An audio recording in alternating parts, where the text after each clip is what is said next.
gonna try to kick to the head. We're gonna kick the legs. We're gonna kick everywhere, right? So, by the way, first of all, we're gonna show each other respect. Right? Might touch gloves. That's pretty important.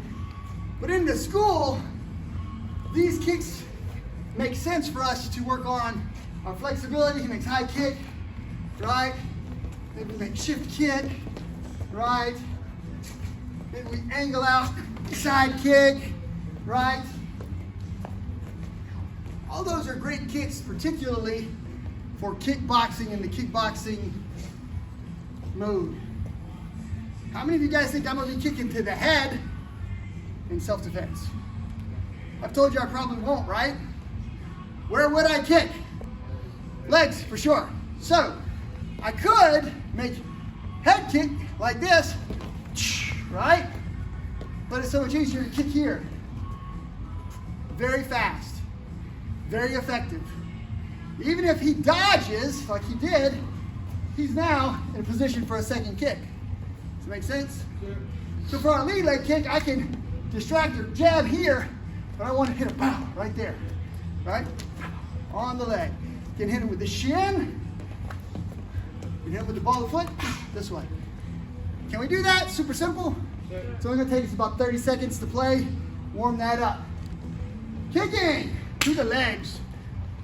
Experiment. So, a lot of folks really think that self-defense is a complicated thing. In truth, if the sucker punch comes here and I don't see it, what's going to happen? What if he hits me just right? You're out. I'm going to go down or I'll be out, right? Make sense? Sure. First thing is, I don't want people in my bubble. Does that make sense? Sure. So if he's in my blind side, I'd like to be far enough away that he's got to move in. That gives me time to move. Just kind of keep that in mind. There's some awareness to it. Paul sneaks up behind Joel, and I've got his attention. Maybe I'll push Joel and so on and so forth. And I'm kind of waiting. Paul can do whatever he wants to Joel. Joel doesn't know he's there. That is awful. We should maneuver so that we know no one's behind us. He's aware. He takes an angle, steps to a safer place so that he can see both of us, or he can line us both up. That makes sense. We've talked about that. Thanks, Paul. So let's go back to this, right? In the street, should I get ready? Should I look at him like we're going to fight? Depends on the psychology of what you're trying to get done. Ron Cherry is famous for kind of going, I really don't want any trouble. But the idea is he's going to hit to the groin and then hit to the head to kind of make us stun, right? I can do that, and then I can drive that kick to the leg. The inside of the leg is a super great target. All right. Hands up in a non-apparent stance. Hey, I don't want any trouble. Close to this, but not. It's here. Maybe even here. Hey, I don't want any trouble. No big deal, right? Hit. Hit. Okay? You want to start with a strike? Hand could go up to the eyes. You could throw the jab legit from here. Hey, I don't want trouble. Hit. Drop. Okay? You have to use all of the elements. And the greatest element in combat power is the element of surprise. That's right. More wars were won because of surprise than numbers of men. A little surprise, work the kick. Open them up, finish it off. Have some fun. Go, go. Jennifer. Hey, I'm out of Jennifer. Pan around with the camera. When I ask you this question, you be honest and raise your hand. Who thinks the whole non-apparent stance, hey, I don't really want any trouble, is just weird? All right, pan around. Look at the people who think that's a weird thing. I probably wouldn't do it if you got your hands up. You're like, I probably wouldn't do that. Hey, I don't want any trouble. You're not submissive, but again, you're also not aggravating the situation. There's a big difference between, hey, man, you know, I don't really want any trouble. I make a little space. Then, right, moving in towards the target. The non-apparent stance is part of psychology. Now, again, you don't have to like it. You can put your hands down unless you have a question. Question.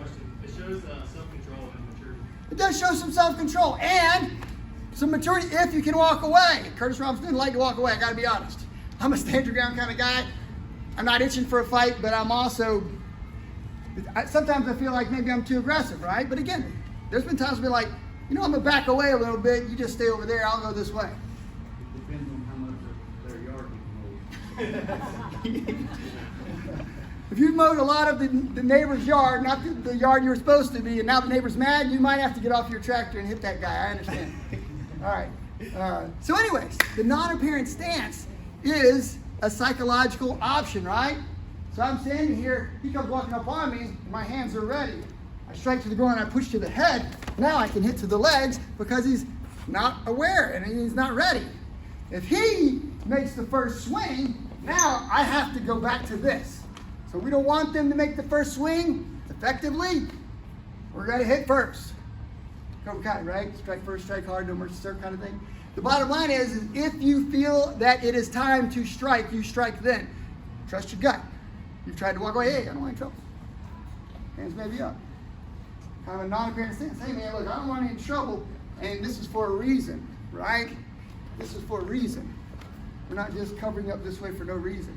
All right, but then you hit him with the big powerful one. What's the most powerful technique you have? Probably it's a kick. The legs are so powerful. Does that make sense? Kickboxing, jab, cross, leg kick. The jab cross is going to set up everything. Okay? Make sense? Same thing, right? Jab, then back kick. This is our power kick, right? So when you kind of think about that for self-defense, we want to do that. Let's talk about, for 1 second, vital area. When I say vital area, it hurts a lot, or could be even fatal. Somebody name one that will work. If they hit you there, you're pretty much done. What do you think? Get hit in the head. I tell you, you hit me in the nose and chin, there's a good chance I'm going to get knocked down or knocked out. If you hit me in the nose, my eyes will water, I will bleed, I can't breathe. Right? You hit me in the jawline, I can get knocked out. You hit me in the base of the skull, you can knock me out or worse. Liver. The liver. So again, only boxers really and kickboxers even think about the liver. Everybody else is doing what? Let's hit him in the body. Right? But the liver is a specific part of the body. Specific kicks work well for that. What else? Throat or neck. So normally we got big boxing gloves on. Joel keeps his chin down. What's the chance we hit him in the throat in kickboxing? Probably not likely. But we take our right cross, right? Our big power punch, and we open up the hand and we strike to the neck this way, it'll slide right under the chin. It's super good. Right? It's a stunning move. What else? The spine, right? There's a lot of ways to get to the spine, but mostly I got to be on the opposite side one way or the other, right? Let's say that I lift this leg and turn him. Now I can kick him in the back. What else is back there? The kidneys. Great places. The lower spine. Yeah, the lower part of the spine in particular, a lot of people have bad back. The no-no right? square. Say again? The no-no square. The no-no square. All right. There are also distracting areas. The minor peroneal nerve, right there in the shin, right at the bottom of the shin. Minor peroneal nerve. The common peroneal nerve, this is what gives you the dead leg. Does that make sense? Cops love this area, they call it brachial plexus. However you hit it, if you hit on the side of the neck, you get a stunning effect. Does it make sense? How about the ears? Is that a good place to get hit? Who's ever gotten hit in the ear with a ball or a punch? Anybody? Got a couple people in here with the cauliflower ear, right? Not a fun place to get hit. Think about where you're hitting. In kickboxing, most people say, I just got to hit the head, right? And I hit him in the crown where he ducks. It's going to hurt my hand more than anything on the street. I might stun him. I'm going to hit him in the body. He throws his elbows up and I hit the elbow. I'm probably going to break my hand. So how we hit and when we hit and what we're thinking is pretty important. All right, so here's what we're going to do. We put our hands up. All right, we're going to try to get into the neck. We're going to strike low to the groin. You can hit the thigh if you want to. You can kick into the ankle. Right? You can kick right to the shin, right to the bottom of the shin. You can kick with the ball of the foot or with the shin to the common peroneal nerve. You can shift in and you can hit the liver. All those will work. Don't forget, your favorite and mine. Man, somebody kicks me to the groin. If it doesn't stop me immediately, it's going to slow me down and make me mad. I'll have to summon some energy just to continue. Self-defense, striking. Use your hands, use your feet. Think about it. By the way, don't forget, poke somebody right in the eye. That will work. Go, go. Get a partner. New partner. Eyes, nose. Right? So again, I could definitely hit Joel with a good punch, right? But if I look like I'm battering somebody and I'm hitting first, they might think I'm the aggressor. Make sense? So again, I can hit him easily with my thumb and it will have a pretty good effect. I'm just going to stuff that thumb right inside right where the sternocleidomastoid, that's a big muscle, and the throat is. Now again, is it gonna knock him out? No. Kind of looked like I pushed him, but he felt it, right? So again, it's not a magic trick. It's not Dim Mocker, the death touch. I just stick this in there and it hurts a lot. And when I push like I mean it. And he gets him off of me. Then I might go back to, what I'm gonna do. I've made some space without looking like I'm battering somebody, okay? I saw this really great video. I loved it. This guy got challenged to a fight. He's like, I don't want to fight. And the guy was like, we're going to fight. And he came after him. The first thing the guy did was, boom, and just stabbed the guy in the eyes with his fingers. I was like, that crap works. The fight was over. He stuffed his fingers into the guy's eyeball. So those things work. So we're going to start right here because it's easy to do without hurting somebody. Then we're going to talk about putting the hand on the ear. If you put your hand on the ear, the thumb goes to the eye. Does that make sense? Give those two a shot. Thumb here. Trust me when I say no one wants you to touch their eye. Put your hand on their ear and you push away, they're going to have their head back. It gives you a chance for a free shot. We'll do the free shot next. New partner, go. Now, I promise you there are people out there, particularly this Kickboxing channel, that are going to say, that's not going to work. You're just going to make me mad. I'm just going to hit you. Yeah, I'm going to make you mad. No doubt. That's exactly what I'm talking about. So if Joel is helping me and I'm trying not to catch a charge for just, he does something I don't like and I just start nailing him, right? That's a technique. You can just go in with fists. That crap works. That's why we train kickboxing. That is legit, right? But again, instead of me hitting him with a closed fist, which is going to look good when somebody's videoing me, good for the prosecution, whether I do this or whether I do this, it may look like I just pushed his head. But he knows, basically now, he can't see, right? Maybe he's rubbing his eye, maybe the eye's watering, maybe he's, who felt a cough or a choke after I stabbed you in the neck a little bit, right? They're gonna think about that. Now I'm like, best thing you can do is back up. I made a little space, but now I'm ready and they know I'm ready, right? Should I go in with the head kick now? No. I'm ready. Now I'm gonna do the same thing. I'm gonna strike to the groin.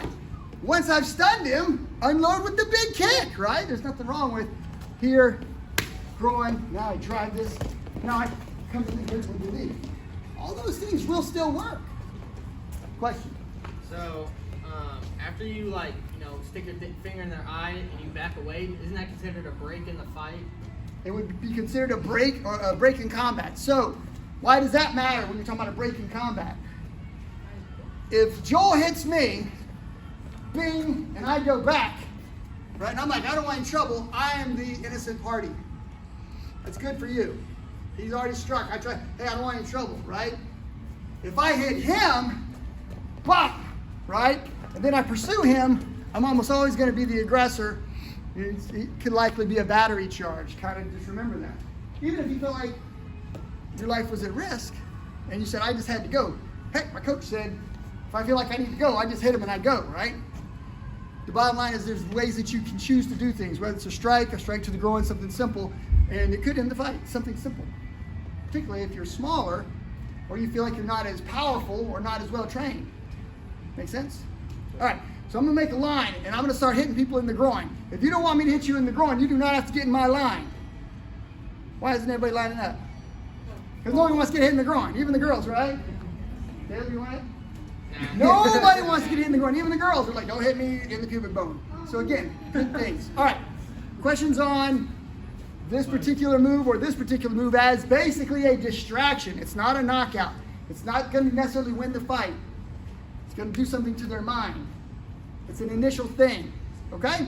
Sure. Pretty cool. We're going to go to the ground at some point, but I'm going to teach you a couple more dirty things. So again, if I'm going to do something like this or like this and I back away and he comes at me, I immediately kind of look and he's kind of a left leg dominant guy. I'd like to have my left leg back so that I can hit that leg. Now I can either side kick it this way, or if you have this leg back, you can oblique kick it, but you want to lock that leg. All right? Does it make sense?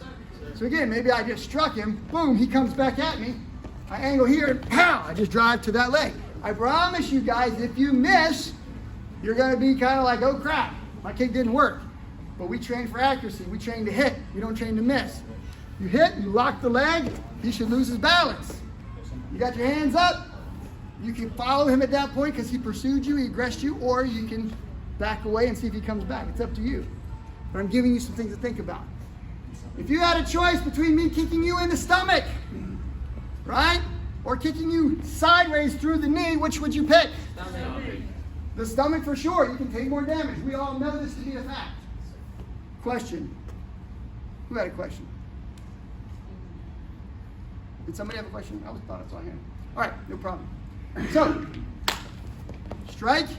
He comes in. I angle. Bop. I hit right to that thigh. Right. Try to lock the leg out. Don't hit him so hard that he folds up. But that's pretty good. Right. Fast and accurate will be better than trying to power kick somebody with all the force that you can manage. New partner, go. At long range, we should use our range to our advantage.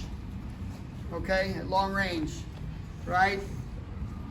If I can reach out at maximum range and get the eyes, if I can reach out maximum and I can hit here, it's fast, it's a shot, it's a distraction, disorient him, right? Same thing. I could kick to the head, but I don't want him to grab this leg. So this is the one I'm thinking of, or this one is the one I'm thinking of. I want to break down his stance. If his legs hurt, he might not be able to follow me. He might not be able to chase me. Does that make sense? If I hit him to the groin, right? That's a good stunning move. And by the way, if I do this and he bends forward, now I can do that. So the knees start coming into place. Pretty cool? Let's talk about that liver shot, right? If they've got their hands up and they look like they're a boxer or a kickboxer, you might not have access to the liver. If he's low here, you might not have good access. You might have to really sneak it in. But you can still hit the groin with that kick. This is a ball of the foot round kick, okay? And some people will be like, what? What you gonna do, man? They might even push you, right? If he pushes me, I angle and I kick him right in the liver. If he pushes me and I'm in this position, I hit him with the side kick in the body. The fadeaway works, if that makes sense. Again, stun and run is not a protracted combat. There will be people online that are like, man, somebody did that to me, I'd just see red, I'd go in and I'd just hit him and stuff. Yeah, you would, great. You might win, you might not, I don't know. I'm trying not to have protracted combat. Pretty cool? The next drill is he does something, he lunges towards you and you make this shot. If you're this way to him, he lunges towards you, you make this shot. Does it make sense? Sure. So I fade back and I hit in. I fade back and I hit in with the side kick to the body. Those by the way, still hit to the groin, still hit to the legs, so on and so forth. Question? What if I'm fighting the street and I'm fighting somebody that knows martial arts also? Yes. You'll call me or Jeremy or Joel and we'll come help you. I'm kidding. You do your best. If somebody's better, what he's saying, what if somebody's better trained? Try not to fight if you can. Right? If you're already in it and you can break away, maybe it's time to run. Carrying a butt whipping, knowing that you're way outclassed is not a good idea if you think you can get away. Right? Now don't get me wrong. Confident Big Jeremy got his hands on me, I'd be in trouble. But I think I could outrun him. I also know that Jeremy's not chasing anybody. He said so. He's like, I don't chase anybody, man. If we're going to fight, you got to come get me, right? He says, I don't chase anybody. Think about that. Size kind of matters. He might get his hands on me. It'd be a tough fight, but I might be able to run. Ball of foot to the liver. Bop! Right? Blade of the foot to the liver. Those are great places. Give that one a try. Go. All right. So, however I've decided to start this, right, I may be able to make some really good combos once I'm on the inside. You guys know how to do that. That's what kickboxing is all about, right? So we're here. You guys know that the jab opens this up, the cross opens this up. I drive in, I throw the knee. Those things make sense. We can lead with the front kick. We can drop with the jab and the cross. The combos you already know, still working, self-defense. I'm not really looking for protracted combat, so I'd like to stun. Now I hit one time and I'm literally gone. I want to leave. Make sense? Sure. So again, let's say, for example, that I hit the guy and he goes down. He goes down. Down. All right. What should I do? What would it look on camera if I come up and I go, squish? Right? Squish. Right? Kick him in his head, right? They got me on camera. Should I do that? No. What about if I do this? And I just crush his ankle on the way out. All right, I'm going to tell you what. I was gentle with Lyndon, but he still did not like that. Right? If you push and you grind into the ankle, it doesn't take a lot of power. Now again, you could go boom and stomp the ankle. He can't follow you. That's good self-defense. Right? Could I also kick him to the groin right there? Could I just step on his body or step on his groin? I could step as I'm getting away, but he might grab me. I don't want him to grab me, so I'm going to step and crush the ankle. Right? If you crush the ankle, they can't follow you. By the way, what if you don't crush the ankle? If you hurt the ankle, he's going to still be holding the ankle. Does that make sense? Yes, sir. All right. So your partner's going to be up.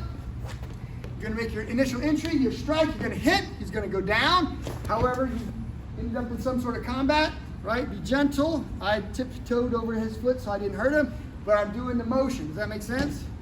By the way, this doesn't hurt nearly as much. It's a lot of muscle. It's a lot of muscle. This hurts a lot. Okay? The ankle is a better location. Lyndon, was the thigh really that bad? That hurt pretty bad. Got right in the button. All right. Get a partner. Make your strike that takes him down. It might be a left and a right. Whatever your two shots are, hit him with that, drop him to the ground, stump on the ankle. Go. In the event that you get drugged down into the ground, if you're not a jiu-jitsu person, what should you rely on? Your gun. Hit him with your bullet. Hit him with 44 Magnum, right? You forgot your gun today, or you left it with us to be cleaned. By the way, we're happy to clean your firearms for you for a small price. All right. Little shameless plug. So I go in here, right? And I'm doing this. Maybe I get his nose. I miss the eye, right? And I go here and I hit the groin a little bit. Then he grabs me, right? And we end up in a tussle and I get him to the ground. Should I work for an armbar if I'm not a jiu-jitsu guy? No, why not? But what could I probably do? Hit him in the ball. Right, I can hit him in the groin. I like that. I can hit him in the face. What about those basic things that I just showed you, right? If I get my thumb in his eye, now he's busy there. I strike the groin. Now I hit him in the face with my thumb in his eye. Doesn't that make sense? Yeah. Couldn't I hold him down like this? Look at his face. He doesn't like that at all. Right, now I can hit him. I can strike the groin. Right, I can re-strike the groin. I can stomp the groin, just like Master Ken says, right? The bottom line is that if you're on the ground with someone, you need to stay in your specialty. Could I throw the elbow on the ground? Sure. Yes. We're good at elbows. How about the knee? You can do those things. Right? So again, I go in, somehow I miss the eye. He starts grabbing me. I do make the strike. I weaken him up. We end up going to the ground. I got to decide, if I'm here, I'm going to go ahead and stomp and walk away. But he held on to me and drags me to the ground. I've got to decide. I'm moving for the camera. I got to decide what I'm going to do. I'm looking at it. Strike the groin. Right? Knee on position. Clear the hand. Strike. There's my eye strike. All right, go for the neck. Now he's looking right at my groin too. I don't want to hit my groin. I'm going to be hitting his groin. If I'm hitting his groin, he's probably going to cover. Right? If you don't like that, put it this way. It's a little harder to get to the groin. Make sense? I promise you, if I drive this thumb into his eyeball, he's not thinking about anybody's groin. He's thinking about his eye. Okay? Now you guys going to be like, who thinks this is just disrespectful and freaking rude? If I do hit you in the groin like 3 times, it's rude. Guys, I'm telling you, for the street, you don't want to get in a protracted combat using your kickboxing skills unless that's what you have and you just don't have faith in anything else. A quick strike could do the work. Does that make sense? Sure. If he goes down, you step on the ankle, could finish it. If he pulls you down, I'm now going for the eyes and the groin quick. Right? Then I might get a few strikes to the head. By the way, has anybody done some MMA and you hit the guy a couple times, you're like, I feel like his head is pretty hard. I'm not really going to knock him out like this. I've hit people in the head a lot in MMA. Guess how many times I've dug my thumb into someone's eye? 0. But I promise you that crap will work. It will work. Questions? All right. Yes. So the female obviously doesn't have testicles. The testicles is the main target. But they have the pubic bone. And any girl that's ever been on a bicycle and hit that bar, you fell off the bicycle or your foot slipped off the pedal, how bad does that hurt on a scale of 1 to 10? That's a 10. You can't stand it, you can't breathe, you can't think. It hurts awful bad. The pubic bone is a legitimate target for women. Anybody disagree? I'm happy to kick in the pubic bone. The ladies are like, man, you're evil. All right, good question. It will work on women. You know what else works on women? Right? Strike to the groin might not work the same, but if you knee them into the pubic bone, that crap will work. By the way, women do not want to be kicked in the leg or in the ankle. They don't want to have their leg folded back this way either. All those will work on a woman. By the way, if you're a woman fighting a woman, legit. If you're a guy fighting a woman, there's no winning that. Even if you win, you beat up a woman, you're going to jail. All right, you're not going to win that. Best thing to do is leave. You're not going to win that, okay? Make sense? Yes, sir. Try not to beat up women, really. So if they're attacking you, going bananas, defend yourself, but try not to have protracted combat with a woman. It's not going to work out in your favor in court, okay? All right, make the line!